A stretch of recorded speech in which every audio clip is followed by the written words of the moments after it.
Previous class जो देखे हैं AC through resistor, inductor and capacitor, उसको थोड़ा समराइज करते हैं।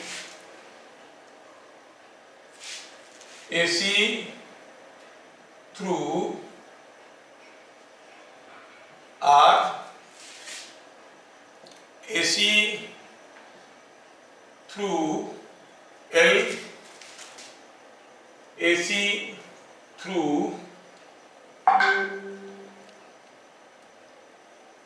सी कैपेसिटर। ठीक है, पहला केस में क्या होता है, इसमें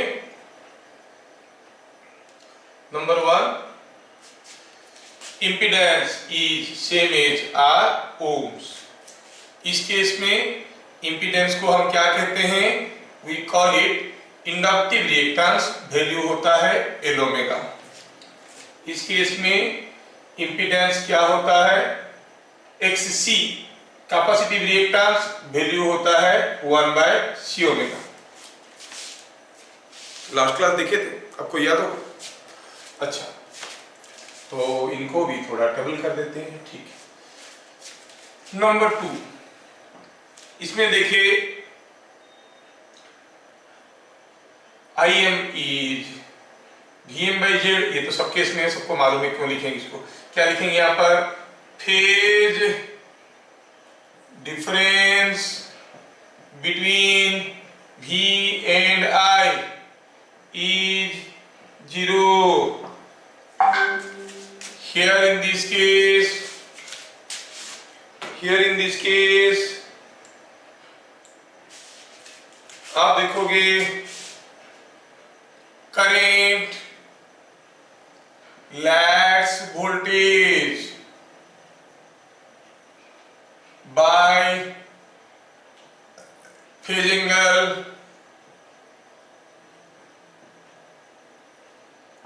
pi/2। Here करंट, हम हरदम करंट का स्टेटस कहते हैं, लीड्स V by pi/2।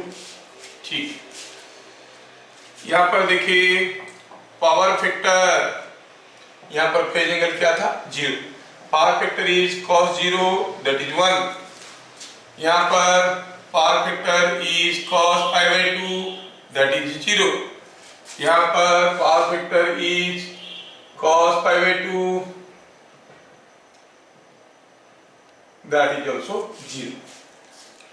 ठीक है, here the impedance does not change, impedance does not change with omega, it is a resistance remain constant। and what about the phasor diagram, phasor diagram में अगर current ऐसा है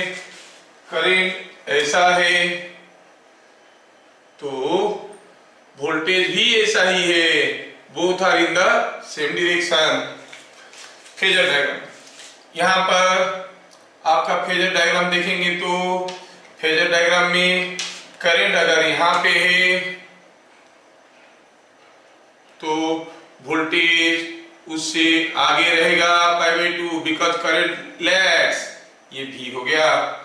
और अगर इसका impedance को ड्रॉ करेंगे विथ ओमेगा, तो omega is Z is equal to L omega, it is a straight line like this.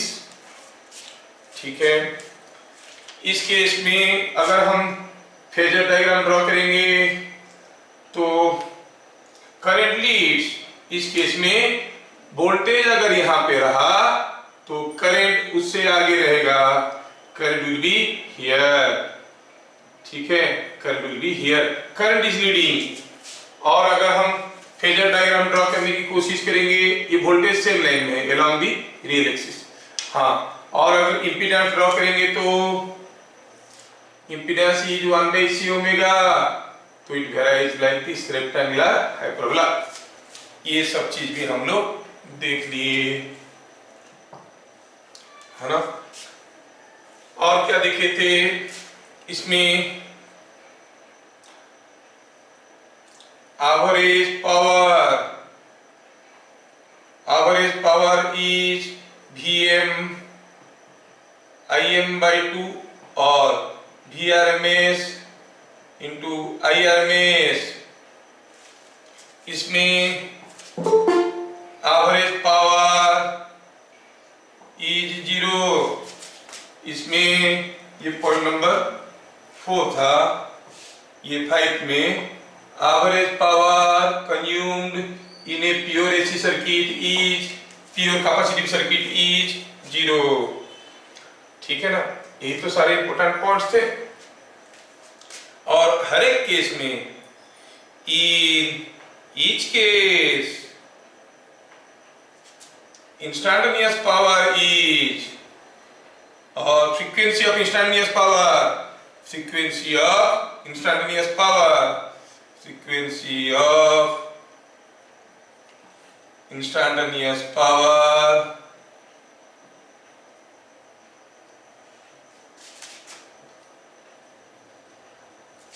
is double of supplied frequency।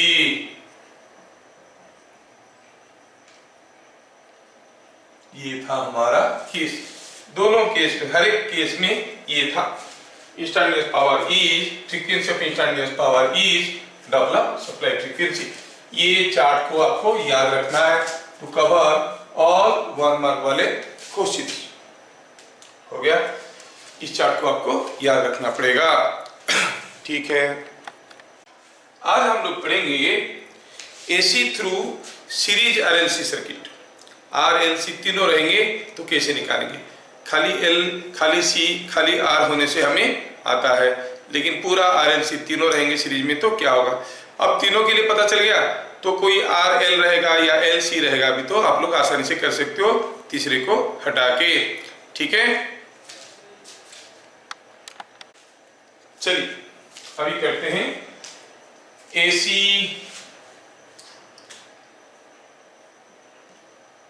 Through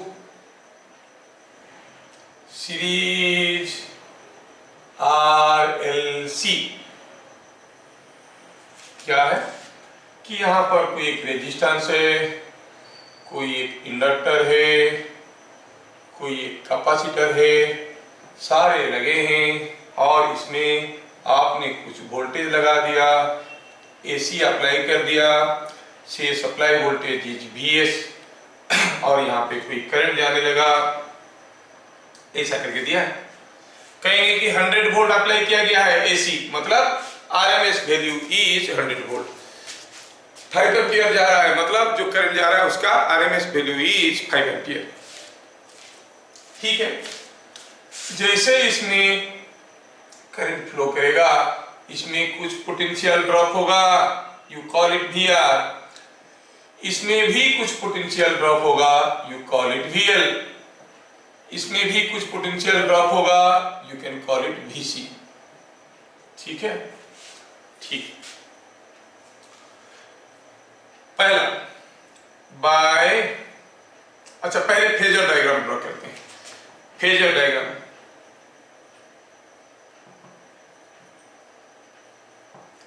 phasor diagram draw करेंगे तो चलो, मैं सपोज करंट को मैं लेता हूं रेफरेंस, मान लो current is here in this direction.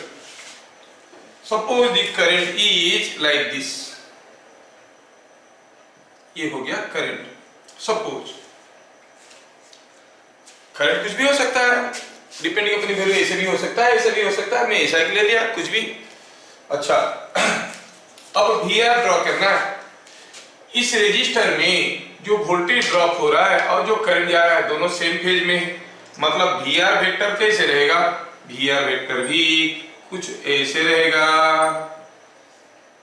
है कि नहीं। अच्छा, VR वेक्टर भी कुछ ऐसे रहेगा। थोड़ा उल्टा कर देते हैं, करंट को छोटा करके दिखाते हैं, VR को बड़ा करके दिखाते हैं। I इंटू R है ना, समझ में आ जाएगा। सो VR ऐसे हुआ, करंट अगर ऐसा है, VR ऐसा है। सेम करंट लेकिन इंडक्टर में भी जा रहा है। अब इंडक्टर में करंट वोल्टेज को लैग करता है, मतलब वोल्टेज करंट को लीड करता है बाई π/2। करंट अगर ऐसा है, इसको π/2 लीड करेगा, मतलब VL कैसे रहेगा, ऐसे रहेगा। ये हो गया VL, ये हो गया VL, VL ऐसे हो गया। अब VC को ड्रॉ करेंगे, सेम करंट जा रहा है, जो करंट इंडक्टर में जा रहा था सेम करंट कैपेसिटर में जा रहा है। क्यों? क्योंकि they are all in series.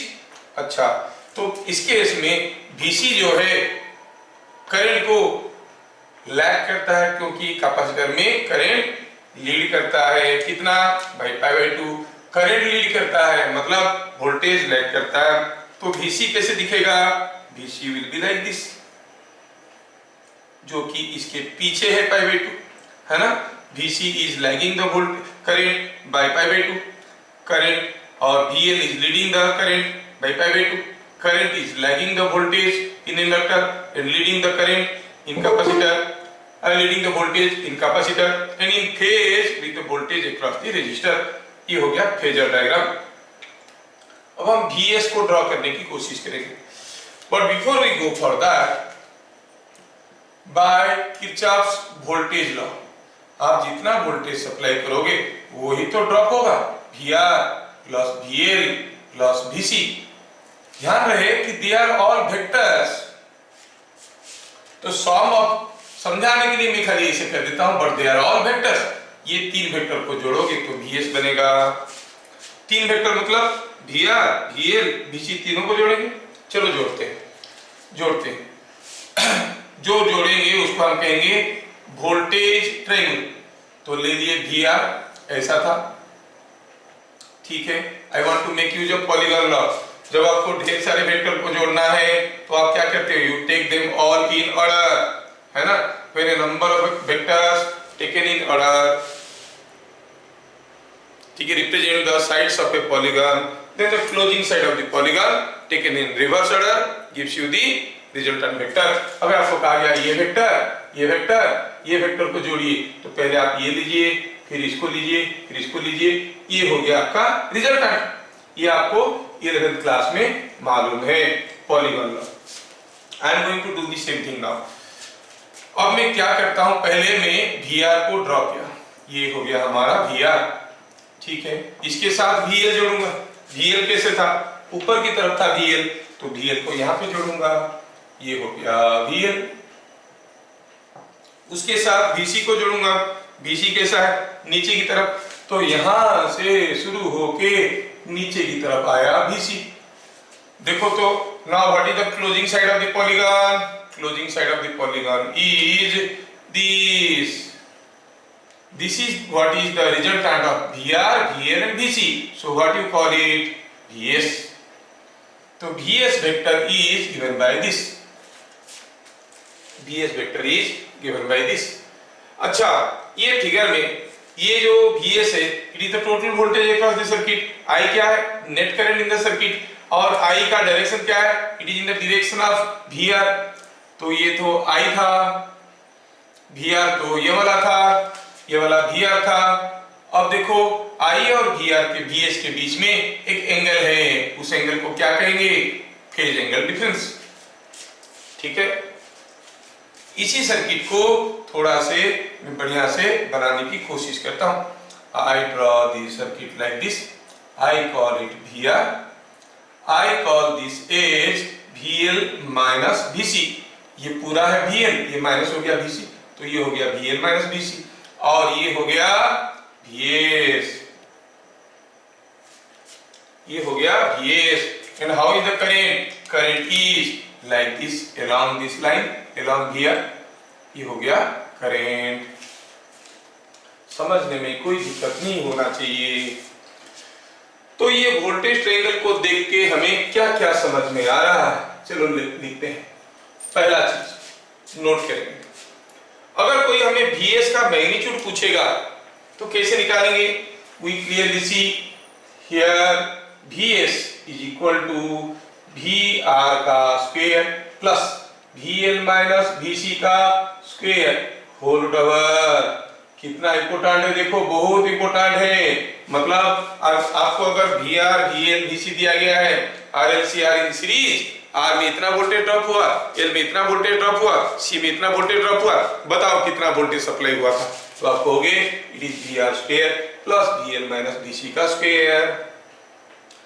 कुछ लोगों का दिमाग में आ रहा होगा शायद कि सर VC छोटा होगा कैसे पता चला, बड़ा भी तो हो सकता है। हाँ बड़ा भी होगा तो इधर आ जाएगा और VS will be like this, है ना, नीचे आ जाएगा, कोई चिंता की बात नहीं। और आप VL माइनस VC लिखो या VC माइनस VL लिखो, स्क्वायर करो तो चीज बराबर आएगा, A माइनस B का whole square and B minus A का whole square are the same thing. तो VS ऐसे हमें मिल गया। दूसरा चीज है कि अगर हमें कोई पूछेगा कि what is the phase angle difference between voltage and current, क्या वोल्टेज करंट को लीड कर रहा है कि लैग कर रहा है, हम देखेंगे।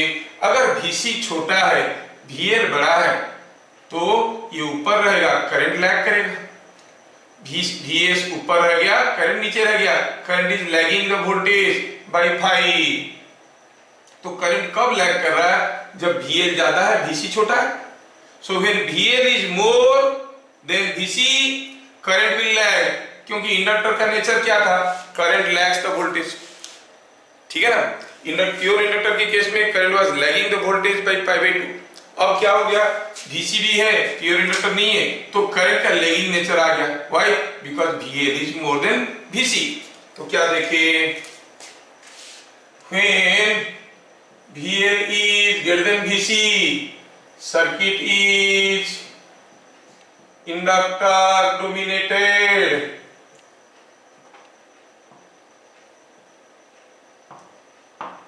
I lags V.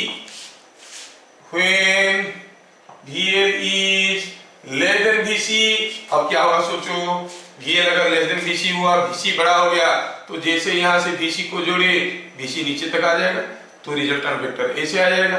In that case VS will be like this, I ऊपर है तो हम कहेंगे I इज लीडिंग। तो क्या कहेंगे, VC ज्यादा हो गया तो circuit is capacitor dominated,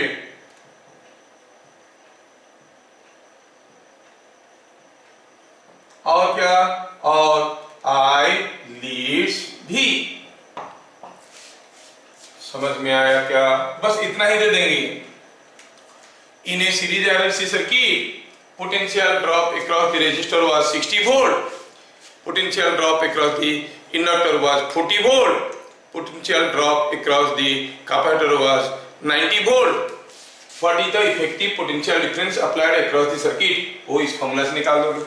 In the circuit current is leading or lagging, तो कैपेसिटर का वोल्टेज दिया गया है 90 volt which is more than VL, तो हम कहेंगे VC is more than VL, circuit is capacitor dominated, so I will lead V, I leads V। ऐसे करके 1 मार्क वाला क्वेश्चन आएंगे। समझ में आ रहा है क्या, चलिए आगे बढ़ते हैं।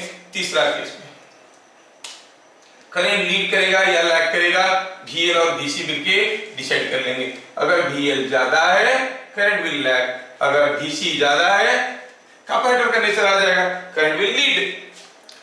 अच्छा, अभी कितना लीड करेगा या कितना लैग करेगा कैसे पता करेंगे, कितना लीड करेगा या कितना लैग करेगा, मतलब फाई चाहिए हमें, है ना। तो आप निकाल सकते हैं फाई कितना हो जाएगा, आप कह सकते हो कि VR by VS, cos inverse of VR by VS, और हम सीधे सीधे कह सकते हैं कि पावर फैक्टर, पावर फैक्टर क्या होगा, it is cos phi. Phi क्या है, phase difference between voltage and current, voltage applied and current supplied, voltage applied was VS, current supplied was I, तो इन दोनों के बीच में फेज एंगल फाई है, तो पावर फैक्टर क्या हो जाएगा, cos फाई। और ये ट्रायंगल को देखो तो पावर फैक्टर कैसे निकालेंगे, कहेंगे VR by VS।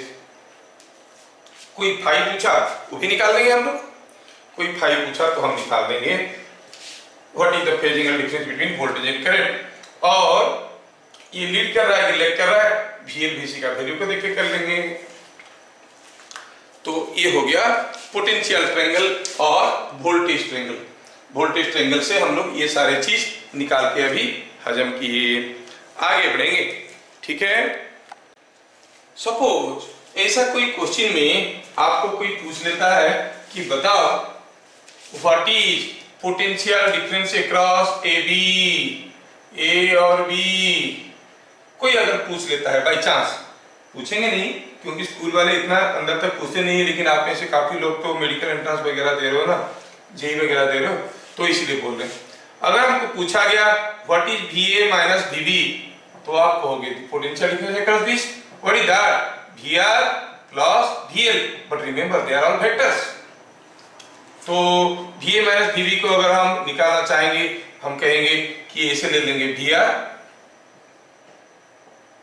और ऐसे था हमारा VL, तो VA माइनस VB कैसे हो गया, VA minus VB minus VB, VA minus VB क्या हो गया, it is coming out to be VR का स्क्वायर VL का स्क्वायर होल ओवर, है ना। चलो इस पॉइंट को हम कुछ नाम देते हैं P और इस पॉइंट को नाम देते हैं Q। Exactly in that way, can you tell me what is VP minus VQ? VP minus VQ, that is VL plus VC। Vectorial ही है, VL plus VC, they are all vectors remember। और हमें VP minus VQ निकालना है, तो कैसे निकालेंगे, पहले VL ड्रॉ करेंगे। VL कैसे था, ऐसे, है ना। इसके साथ VC को जोड़ेंगे, VC कैसे था, ये VL था, ये VC था, है ना, ये VC ऐसे था, तो इन दोनों का सम क्या हो जाएगा, तो क्या हो जाएगा, you will see magnitude of VP minus VQ, ठीक है। दीज आर ऑल वेक्टर्स, ये क्या हो गया, magnitude of this, these are all vectors, ये क्या हो गया, मैग्नीट्यूड कितना हो जाएगा, VL माइनस VC, VL का मैग्नीट्यूड माइनस VC का magnitude, we should not confuse.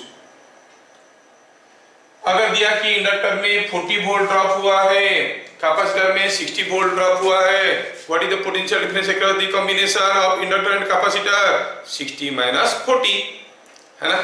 तो सिंपली माइनस कर देना है, तो आपको मिल जाएगा PD across the combination of capacitor and inductor। ऐसे करके वो लोग पूछ सकते हैं, ठीक है।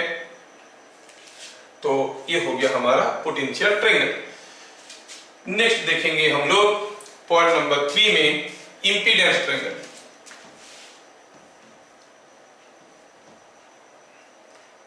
Point number 3 impedance triangle. क्या है ये इंपीडेंस ट्रायंगल, पहले चलो देखते हैं how impedance is related to the current.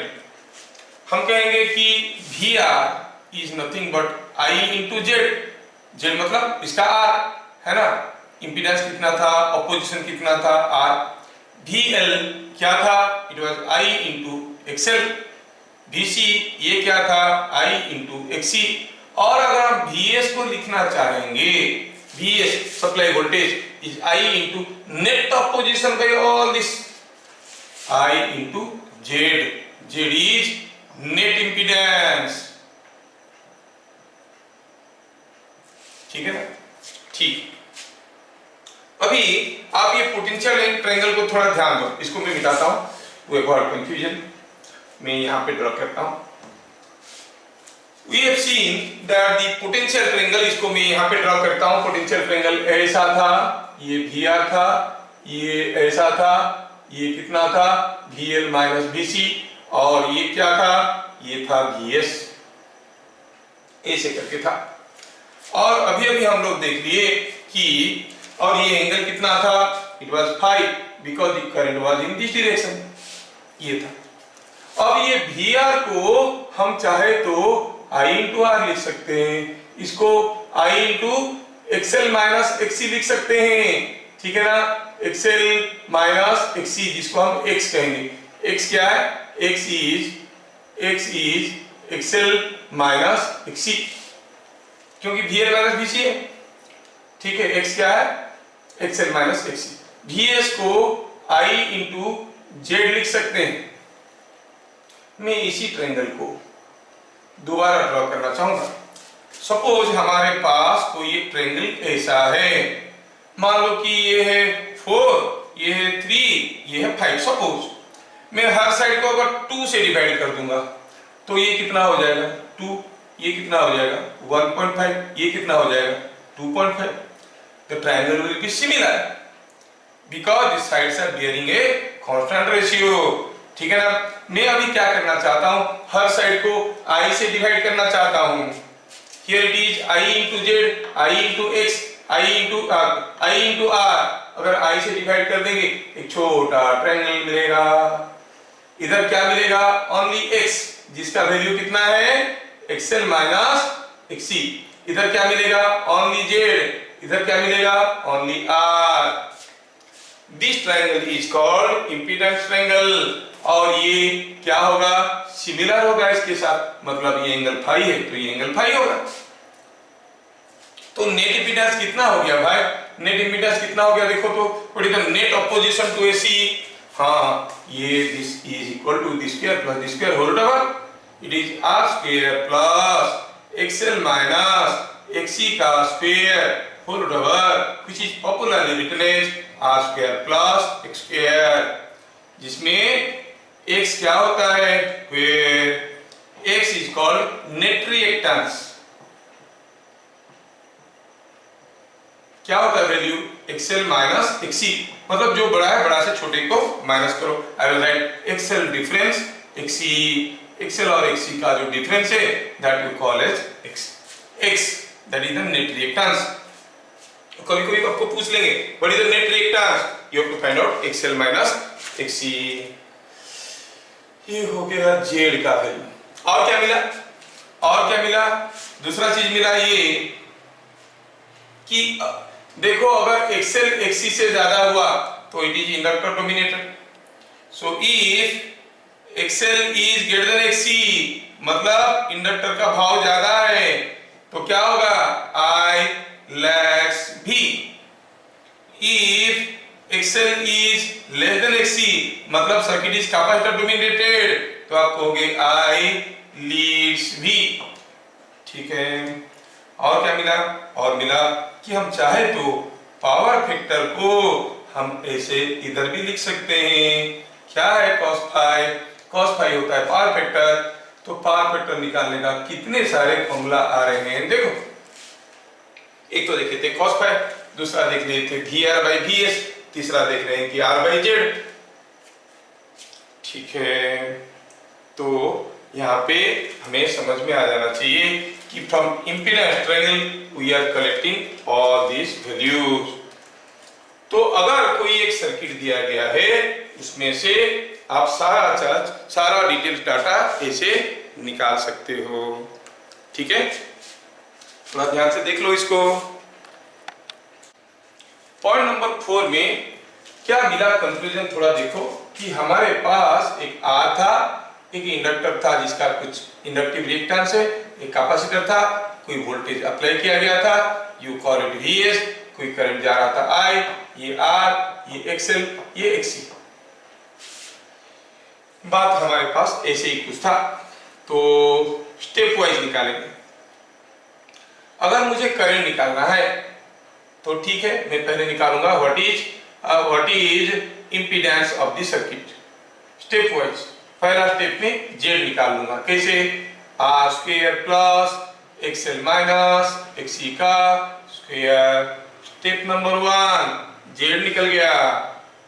अच्छा, Z निकल गया तो V हमें दिया गया है, सपोज VS हमें दिया गया है, करंट निकालना है, कोई एक तो दिया रहेगा, VS दिया गया है, VS। If VS is equal to VM sine omega t, कुछ भी दिया है तो फिर हम IM निकाल सकते हैं। कैसे, VM/Z, क्योंकि Z वाज VM/IM, तो IM हो गया VM/Z। IM हमें मिल गया। हम क्या लिखना चाहते हैं यहाँ पर, I want to write if V is given find current in terms of IM sin omega t plus phi. ठीक है, फाई निकालने की कोशिश करेंगे। फाई क्या होगा, you know cos phi is R/Z। ठीक है, cos फाई इज R/Z, तो यहां से हम फाई निकाल सकते हैं cos इनवर्स ऑफ R/Z करके। फाई मिल गया। Now the current, instantaneous current, instantaneous current क्या होता है? होता है Im sin omega t plus minus phi. Phi तो निकल चुका है, ये साइन ओमेगा टी था, इससे ये फाई आगे रहेगा या पीछे रहेगा? पॉजिटिव साइन कब लेंगे? Plus phi when XC is more than XL। अगर XC XL से ज्यादा दिया है तो हम ले लेंगे XC is more than XL, तो हम लेंगे plus phi, because the current will lead the voltage. And minus phi when XC is less than XL। और इंडक्टर का इंडक्टिव रिएक्टेंस ज्यादा हो गया, इंडक्टर डोमिनेटेड हो गया, करंट विल लैग, तो क्या लिखेंगे? ये Vm sin ओमेगा टी था, ये हो गया Im sin omega t minus phi, अगर ये कंडीशन हुआ तो ऐसे करके अगर हमें वोल्टेज दिया गया है, हम इंस्टेंटेनियस करंट पता कर सकते हैं। ठीक है, स्टेप वाइज करके 4 स्टेप में निकाल दिए, कभी नहीं आएगा स्कूल एग्जाम में। ठीक है, पॉइंट नंबर 5, क्योंकि मेरे को भी तो अपना वीडियो पूरा करना है, क्या मालूम अभी जरूरत नहीं आएगा, अगले साल जोड़ देगा सिलेबस में, इसके लिए थोड़ी सी वीडियो रिकॉर्डिंग करेंगे। आप जो रिकॉर्डिंग कर रहे हो तो हर साल काम में लगेगा। पॉइंट नंबर 5, पॉइंट नंबर 5 में देखेंगे हम लोग क्या, पॉइंट नंबर 5 में देखेंगे कि what is instantaneous power and average power. Instantaneous power क्या होता है? V into I। V क्या दिए थे? Vm sin ओमेगा टी, और I Im sin omega t plus और माइनस कुछ भी हो, डिपेंडिंग अपॉन वैल्यूज गिवन। ठीक है, अगर निकालेंगे एवरेज पावर, फॉर्मूला था 1/T 0 to T Pi dt। आप अगर इसको निकालोगे तो keeping in mind that T is 2 pi by omega, T को 2 पाई बाय ओमेगा सोच के करना है, क्योंकि एक पीरियड का टाइम पीरियड है ये। तो फिर मिलेगा एवरेज पावर, इसको हम डालेंगे, इंटीग्रेट करेंगे, वैल्यू मिलेगा Vm Im/2 cos phi, Vm Im/2 into cos phi, जिसको आप चाहे तो आप Vm/√2 Im/√2 cos phi लिख सकते हो, and that way it comes out to be Vrms Irms cos phi।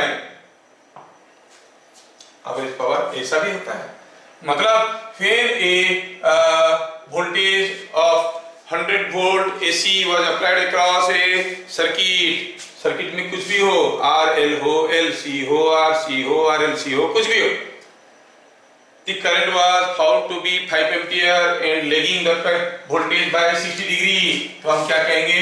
100 5 cos 60। ये चाहे प्लस हो या माइनस हो, इससे हमें कोई मतलब नहीं है, ये आएगा दिस। थोड़ा अगर इसको और ध्यान से देखेंगे, हम कहेंगे कि यहाँ पर Vrms को हम Irms इंटू Z लिख सकते हैं, है कि नहीं? बिकॉज Z क्या था? Z था Vm/Im, √2 डिवाइड कर दो तो हो गया Vrms/Irms, तो Vrms is equal to Irms into Z। अच्छा, और यहाँ पे Irms और cos phi को अगर हम R/Z लिख देते हैं, थोड़ा देखो तो क्या मिल रहा है? Irms का स्क्वायर इंटू R, मतलब जो पावर कंज्यूम हो रहा है that is only across the resistor, inductor और कैपेसिटर में कोई पावर कंज्यूम नहीं हो रहा है। A series RLC circuit having resistance of 20 ohm, inductance of 40 henry, capacitance of 60 inductance of 40 henry and capacitance of say 2 microfarad was connected across 100 volt 50 hertz supply. It was found the current in the circuit is or some voltage across 50 hertz supply voltage नहीं दिया है। It was found the current in the circuit is 5 ampere. What is the average power? Current in the circuit is 5 ampere, मतलब RMS value दिया है ना, और power कितना है तो भूल जाओ, ये सब निकालने को क्या करना है? Irms का स्क्वायर इंटू R, Irms का स्क्वायर इंटू R। देखो बहुत सारे नई चीज है, आपको डिफिकल्ट लगेगा याद रखने के लिए, थोड़ा सा हम कर लेंगे questions, I give you a set of questions, तो आपको बढ़िया से समझ में आ जाएगा। या IRMS का स्क्वायर इनटू आर, तो एवरेज पावर होता है VRMS IRMS cos फाई। ठीक है, लगे हाथ में यहाँ पे एक छोटा सा चीज बताना चाहूंगा, वो ये अगर हम कहेंगे कि सपोज कोई एक सर्किट में ये वोल्टेज अप्लाई किया गया, this voltage V is applied across A circuit, और हम जानते हैं कि जब कोई वेक्टर को कोई ऐसी क्वांटिटी को हम ऐसे फेजर डायग्राम में देते हैं, what does it represent? The RMS value. And suppose the current was like this, suppose current was like this, it was lagging the voltage bye 5, है ना। अब आप देखोगे ये जो I है इसका दो कंपोनेंट है, एक कंपोनेंट कैसा है, ऐसा एक कंपोनेंट है, और इसका ऐसा एक कंपोनेंट है। ये कंपोनेंट हो गया I cos फाई, ये कंपोनेंट हो गया I sin फाई। ठीक है, अगर ये नहीं होता तो पावर कितना होता? VI cos phi. अभी कितना पावर है ना, average power is equal to VRMS IRMS cos phi, मतलब इसका कोई जरूरत ही नहीं पड़ रहा है। So this component of current is called wattless current, which is not responsible for developing any power in the circuit। इस सर्किट में कोई पावर डेवलप नहीं कर रहा है, तो क्या कहेंगे? The component I sin phi is called wattless current। इसको वाटलेस करंट कहते हैं। ये कोई पावर कंज्यूम नहीं कर रहा है, इसके चलते कोई पावर कंज्यूम नहीं हो रहा है। जो पावर कंज्यूम हो रहा है because of I cos phi. ठीक है, जो वाटफुल कंपोनेंट है वो कौन सा है? I cos phi. उसमें फाई क्या है? Phase difference between voltage and current. The component I sin phi is called wattless current due to this component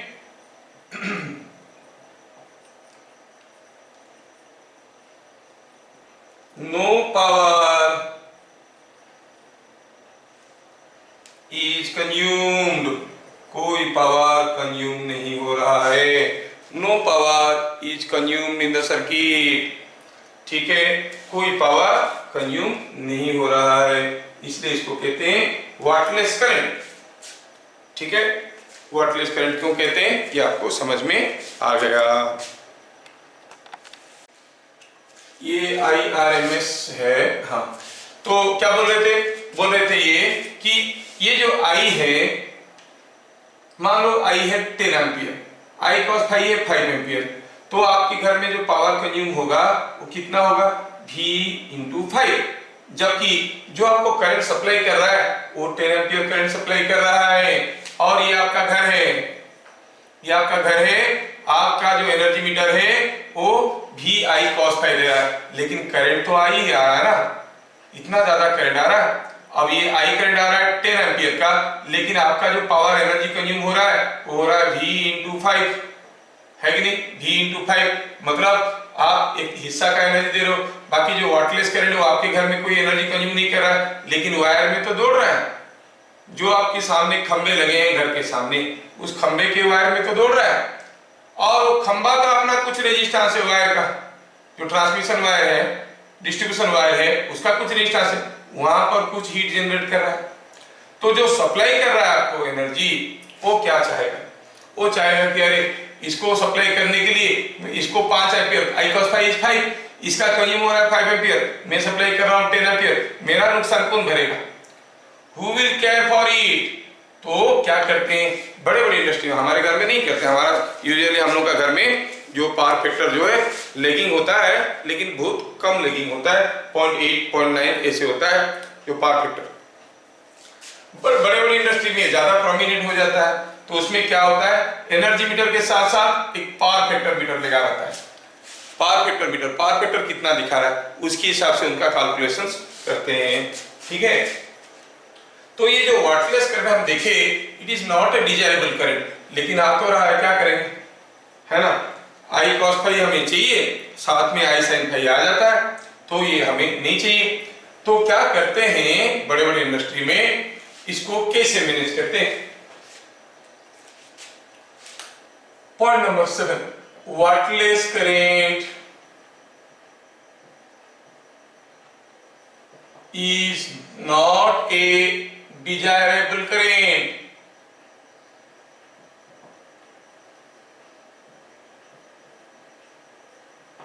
ठीक है, जितना ज्यादा वाटलेस करंट होगा पावर फैक्टर उतना कम होगा। टू मिनिमाइज इट,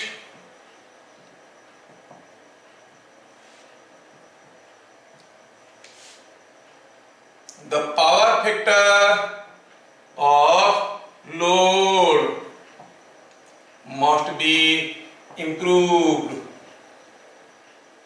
अगर पावर फैक्टर 1 है मतलब फाई 0 है, वाटलेस करंट कितना है, 0 है ना, वाटलेस करंट 0 है, तो पावर फैक्टर इंप्रूव करेंगे। पावर फैक्टर क्या होता था, तो पावर फैक्टर क्या होता था, cos phi is equal to R by Z, और जेड क्या होता था, भूल गए हो गया, अभी अभी पढ़ाए, it is R square plus L omega minus 1 by C omega का स्क्वायर का रूट ओवर, ऐसा होता था। तो ये पावर फैक्टर को बढ़ाना है, पावर फैक्टर को बढ़ाना है। आपके घर में जो रेजिस्टर जो लगा था वो लगा था, पावर फैक्टर को बढ़ाना है मतलब डिनोमिनेटर को घटाना है। डिनोमिनेटर घटेगा कैसे, अगर ये क्वांटिटी नेगेटिव क्वांटिटी है, ये क्वांटिटी अगर बढ़ेगा डिनोमिनेटर घटेगा। ये क्वांटिटी घटने के लिए कैपेसिटर क्या होना चाहिए, कैपेसिटर ज्यादा होना चाहिए। ज्यादा कैपेसिटर होगा तो क्या होगा कि ये क्वांटिटी छोटा पड़ जाएगा, छोटा पड़ जाएगा तो पावर फैक्टर इंप्रूव कर जाएगा। टू इंप्रूव पावर फैक्टर, ए सी को बढ़ाना, net capacitance, net capacitance of circuit is to be improved। आप बोलोगे सर कैसे पता चला L omega minus 1 by C omega होगा, ऐसा भी हो सकता है कि 1 by C omega minus L omega, ऐसा भी हो सकता है। लेकिन देखो हमारे घर में जितने सारे लोड है आप याद कर लो, it may be your refrigerator, it may be your washing machine, it may be your water pump, they are all coils. घर में कैपेसिटर कहीं नहीं है, वो टीवी के अंदर कुछ है, और अगर आप जो छोटी छोटी चीज रखे हो, माइक्रोवेव ओवन रखे हो, उसके अंदर कुछ है बस, बाकी घर में और कैपेसिटर नहीं है। पंखा में कैपेसिटर है लेकिन वो छोटा सा है, उसका ज्यादा इफेक्ट नहीं है, वो पिकोफैराड में होता है। ठीक है, तो घर में जो लोड्स होते हैं मोस्टली मोटरिंग लोड्स होते हैं और हीटिंग लोड्स होते हैं।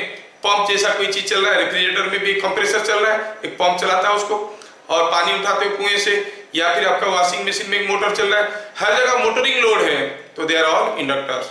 तो घर में हमारे घर में यूजुअली जितने सारे लोड है दे आर मोस्टली क्या है, इंडक्टिव लोड्स और रेजिस्टिव लोड्स। कहीं हीटर बैठा दिए, कोई बल्ब लगा दिए, रेजिस्टिव लोड्स। तो हमारे घर में जो करंट है usually it lags the voltage, current is lagging, XL is much more than XC. ठीक है, तो इसलिए मैं इसको ऐसे लिखा हूं फॉर डोमेस्टिक लोड्स। ठीक है, फॉर डोमेस्टिक लोड्स आप कहोगे XL is much more than XC. अच्छा, हमें लिखना था R square plus XL minus XC, दोनों का वैल्यू लिख दिया हूं, डरना मत। एक्सएल क्या है, एल ओमेगा, एक्ससी क्या है, 1 बाई सी ओमेगा। अब कैपेसिटेंस इंप्रूव करने के लिए for this we put a capacitor in parallel with load. Power factor कैसे इंप्रूव करते हैं, ये आपका घर है, आपके घर में पावर सप्लाई हो रहा है, आपके घर में बहुत सारा मान लो कि आपके घर में एक वेल्डिंग मशीन है, क्या है, it is made up of transformer, वो क्या है, मेड अप ऑफ कॉइल्स, बहुत सारा पंप है, बहुत सारा मोटर्स है, सारे कॉइल्स है, कॉइल ही कॉइल, कॉइल ही कॉइल भरा हुआ है। अब अगर आपके घर में लीडिंग करंट, लैगिंग करंट जा रहा है तो power factor is low. Power factor low है तो एक हाई करंट सप्लाई हो रहा है, आप यूज कर रहे हो छोटा सा पार्ट को, हाई करंट सप्लाई हो रहा है but you are using a small part of it to improvise. हम क्या करते हैं, इसके साथ घर के सामने एक बड़ा सा कैपेसिटर ऐसे पार्लर लगा देते हैं। अब बोलोगे मेरा घर का खर्चा बढ़ जाएगा, नहीं बढ़ेगा, क्योंकि ये जो कैपेसिटर है ये कैपेसिटर में कोई एनर्जी कंज्यूम नहीं होता है, बस इफेक्टिव कैपेसिटेंस बढ़ गया, पावर फैक्टर बढ़ गया। तो पावर फैक्टर बढ़ाने के लिए हम क्या करते हैं, we put a capacitor, static capacitor in parallel with load. ये सिर्फ जेई वालों को चाहिए, बाकी लोगों को नहीं चाहिए, ठीक है। तो how you improve power factor of a load, by putting a parallel capacitor. Parallel capacitor रखने से क्या फायदा हुआ कि आपका घर जो है, हम just imagine it, your house was drawing a lagging current, the capacitor will draw a leading current. सोचो क्या हो रहा है, सोचो ये हो गया सप्लाई वोल्टेज, ये आपके घर में भी सप्लाई है, आपके घर में ये करंट जाता है क्योंकि you are drawing a motoring load और लैगिंग लोड, करंट ऐसे जा रहा है। अब ये हो गया आपका हाउस का लोड। अभी जो कैपेसिटर लगा दो वो कैसा करंट ड्रॉ करेगा, वो ऐसा करंट ड्रॉ करेगा आईसी, क्योंकि पैरेलल लगा है। ये सप्लाई वोल्टेज है, इसके साथ ये आपका घर था जिसमें आप क्या ले रहे थे आईएल। आपके सामने, घर के सामने कैपेसिटर लगा दिया, ये क्या करंट लगा, IC. What is the net current, net current is the resultant of the two, they are in parallel. इन दोनों का resultant Kirchhoff's current law, I is equal to IC plus IL। अब इन दोनों का रिजल्टेंट को देखा जाए तो कैसे मिलेगा, you have to form a parallelogram and you see the resultant current has decreased in magnitude as well as the power factor has improved। ये हो गया नेट करंट। क्या देख रहे हैं, नेट करंट का मैग्नीट्यूड कम हो गया है क्योंकि ये इसका एक कंपोनेंट को कैंसिल कर रहा है। नेट करंट कम हो गया है और साथ साथ और क्या हुआ है कि पावर फैक्टर एंगल देखो, फेज एंगल बहुत कम हो गया है। अगर सुइटेबल ले पाएंगे आईसी का वैल्यू, सुइटेबल वैल्यू ले पाएंगे अगर कैपेसिटर का, तो ये पूरा इधर आ जाएगा, power factor will be 1। It is always desired to have unity power factor, क्योंकि अननेसेसरली नहीं तो जो सप्लायर है उसके ऊपर बहुत ज्यादा लोड आता है। You are drawing a huge current using a small current. मान लो कि आप अपने घर में एसी लगाए हो, AC is what, it's inductor, inductive load coil है। रेफ्रिजरेटर लगाए हो, वॉशिंग मशीन लगाए हो, घर में पंप है, they are all coils, inductive loads, capacitive load नहीं है। अगर आप अपने घर में मान लो कि बड़ा सा इंडक्टर को प्लग में कनेक्ट कर देते हो, आपके घर में प्लग है, प्लग में कनेक्ट कर दिए, now you are drawing a very high current, लेकिन आपका एनर्जी मीटर में कोई रीडिंग नहीं उठ रहा है क्योंकि आप कोई एनर्जी कंज्यूम नहीं कर रहे हो। लेकिन जो वो करंट को सप्लाई कर रहा है वो सप्लाई वायर में कुछ एनर्जी लॉस तो हो रहा है, सप्लाई वायर में कुछ एनर्जी लॉस हो रहा है, तो वो लॉस को कौन भरेगा, आप तो आपका अपना एनर्जी मीटर यहाँ पर लगा रखे हो, जो रीडिंग आता देते हो, इधर से पहले जो लॉस हो रहा है उसके लिए मैं दायी नहीं, अरे आपने ये तो आपके चलते तो हो रहा है। सो जो यूटिलिटी साइड है, जो सप्लायर साइड है, they will always try to improve the power factor, ठीक है। वो आपकी इंडिविजुअल घर के सामने नहीं लगाते, बड़े बड़े इंडस्ट्री में लगाते, नहीं तो पूरा राउरकेला का लोड हो गया, you have seen there is a power house load where the power house is made, वहां पर वो लोग मेजर कर लेते हैं कि कितना वोल्टेज करंट है, हीराकुद से पावर सप्लाई आया है, राउरकेला का सीपीपी कैप्टिव पावर प्लांट से पावर सप्लाई आया है, और उसके सामने क्या करते हैं, बड़ा सा कैपेसिटर लगा देते हैं, तो उनको लेस करंट सप्लाई करना पड़ता है। आपको डिस्टर्ब नहीं कर रहे हैं, you are enjoying your energy, but then उनको कम करंट सप्लाई करने की जरूरत पड़ता है। तो by putting a parallel with a capacitor in parallel with the load, power factor is improved, ठीक है। पावर फैक्टर को हम इंप्रूव कर लेते हैं। तो अगर पूछेगा तो नहीं, सिलेबस से हट गया, फिर भी अगर कोई पूछेगा what is wattless current, if the phase angle difference between voltage and current is phi, then I sin phi is called the wattles current. Why it is called wattles? Because it doesn't consume any power, तो इसको wattless current कहते हैं। वाटफुल current किसको कहते हैं, वाटफुल current is I cos phi। वाटफुल current is ज्यादा popular नहीं है क्वेश्चंस में, इसलिए नहीं बोल रहा हूं, जबकि वाटलेस करंट क्या हो गया, I sin phi।